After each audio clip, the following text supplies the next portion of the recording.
మరోవైపు Sai Krishna lockup death కేసులో నాగరాజుని court అనుమతితో నేటి నుంచి విచారిస్తోంది సిట్.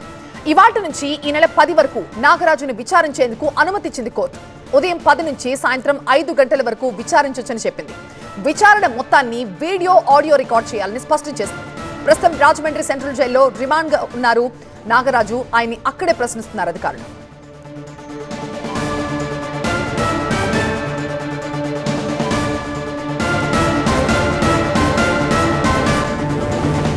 మా ప్రతినిధి వసంత్ ప్రస్తుతం మనకి లైవ్ లో అందుబాటులో ఉన్నారు. వసంత్, తాను నిర్దోషిని అంటూ నాగరాజు న్యాయమూర్తికి 18 పేజీల లేఖ రాసినట్టుగా తెలుస్తోంది. ఏంటి ఆ లేఖలో ఆయన ఎలాంటి విషయాలు ప్రస్తావించారు? So Sai Krishna lockup death case రోజుకో ట్విస్ట్ తెరపైకి వస్తుంది.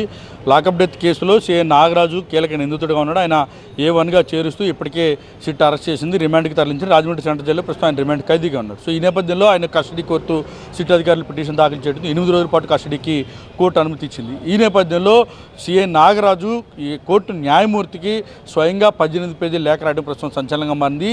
సాయి కృష్ణ లాకప్ డెత్ కేసుకు తనకు ఎటువంటి ప్రమేయం లేదు, తనకు సంబంధం లేదు, బలవంతంగా తనను సిట్టు ఇరికించే ప్రయత్నం చేస్తున్నట్టు కూడా సంచలన ఆరోపణలు ఆ లేఖలో పేర్కొన్నారు.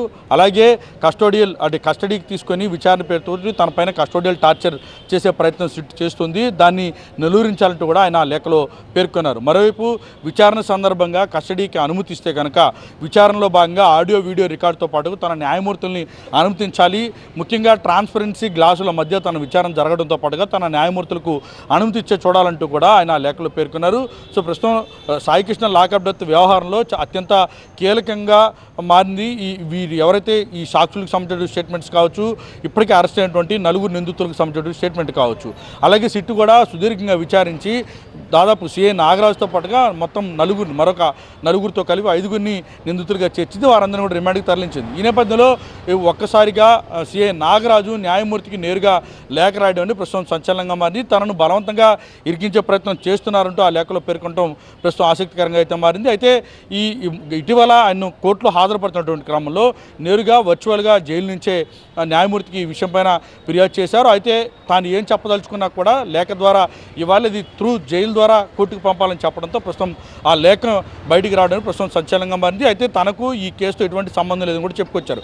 మరోవైపు నేటి నుంచి కూడా 8 రోజుల పాటు సిఐ నాగరాజుకు సంబంధించినటువంటి కస్టోడియల్ ఎంక్వైరీ జరగబోతా ఉంది. ఇప్పటికే సిట్ అధికారులు రాజమండ్రి సెంట్రల్ జైలుకి మరికొద్ది సేపట్లో చేరుకోబోతున్నారు. ఆడియో వీడియో రికార్డింగ్తో పాటుగా ఆ ప్రతి స్టేట్మెంట్ మొత్తాన్ని కూడా ఏ రోజుకి ఆ రోజు, అంటే విచారణ పూర్తయిన తర్వాత 10 గంటల నుంచి 5 గంటల వరకు విచారణ జరగబోతోంది. కస్టోడియల్ ఎంక్వైరీ ఆ జరిగిన తర్వాత కోర్టుకి సమర్పించబోతున్నారు. కాబట్టి ప్రస్తుతం ఈ కేసులో తనకు ఎటువంటి ప్రమేయం లేదు అంటూ సిఐ నాగరాజు లేఖ రావడం అయితే ప్రస్తుతం సంచలనంగా మారింది. Right Vasanth. Sai Krishna lockup death కేసులో రోజుకొక మలుపు కనిపిస్తోంది. కేసులో నిందితుడిగా ఉన్న సస్పెండెడ్ సిఐ నాగరాజు తాను నిర్దోషినంటూ న్యాయమూర్తికి 18 పేజీల లేఖ రాశారు. సిట్ తనని అన్యాయంగా ఈ కేసులో ఇరికిస్తోందని, అందుకే తనని విచారణ కోసం కస్టడీకి కోరుతుందంటూ ఆయన చెప్తున్నారు. ఈ కేసులో తనని బెదిరించి భయభ్రాంతులకి గురి చేస్తున్నారని, తనని ఇరికించడం కోసమే కస్టడీకి కూడా సిట్ కోరుతోందంటూ ఆరోపించారు. అండ్ విచారణలో సిట్ అధికారులు తనని టార్చర్ చేయకుండా చూడాలని ఆ లేఖలో కోరారు నాగరాజు.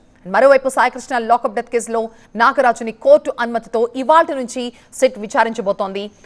ఈ నెల 10 వరకు కూడా నాగరాజుని విచారించేందుకు కోర్టు అనుమతినిచ్చింది. ఉదయం 10 నుంచి సాయంత్రం 5 గంటల వరకు ఆయన విచారిస్తారు. అయితే విచారణ మొత్తాన్ని కూడా వీడియో ఆడియో రికార్డ్ చేయాలని కూడా స్పష్టం చేసింది. ప్రస్తుతం రాజమండ్రి సెంట్రల్ జైల్లో రిమాండ్ ఖైదీగా ఉన్నారు నాగరాజు. అక్కడే ఆయన్ని సిట్ అదుపులోకి తీసుకుని విచారిస్తుంది.